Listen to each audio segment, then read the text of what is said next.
sa batikos ng mundo, sa kung ano lamang ang kaya ko. Gaan ang boses, no? Grabe. Bigang-biga na sa mga problemang di masolusyonan agad, parang wala nang bukas.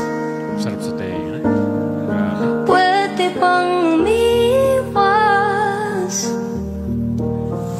Hinahanap ang sarili, ngunit di nakakayanin sa ligaw na tinadaanan ko.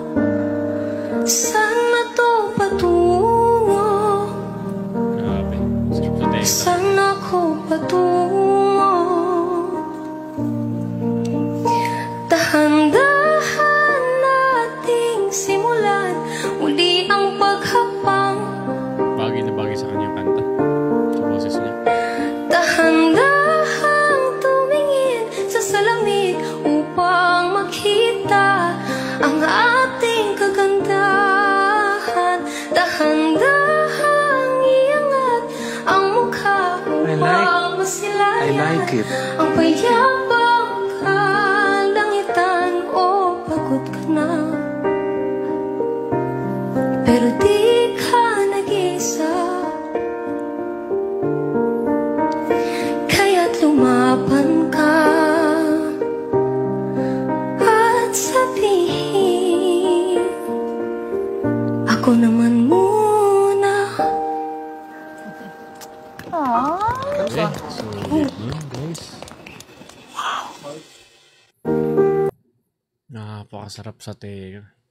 Yun yung sinasabi na tipong pwede mong gawin pampatulog yung mga ganong boses. Tapos, bagay na bagay pa yung boses niya dun sa kanta na yun na Ako Naman Muna. Napakagandang kanta rin yung Ako Naman Muna na yun.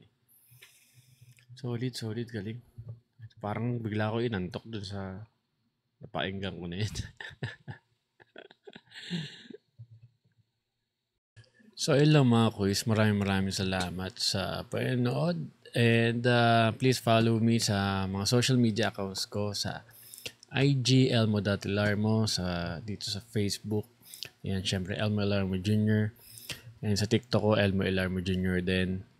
And see you sa mga next videos ko pa na gagawin. So, for now, ito na muna yung gagawin natin na more on reaction video muna tayo, no? Dahil bahay-bahay lang muna tayo. Lalo ngayon may bagyo-bagyo. Ayan. Please keep safe and stay dry everyone. Maraming salamat.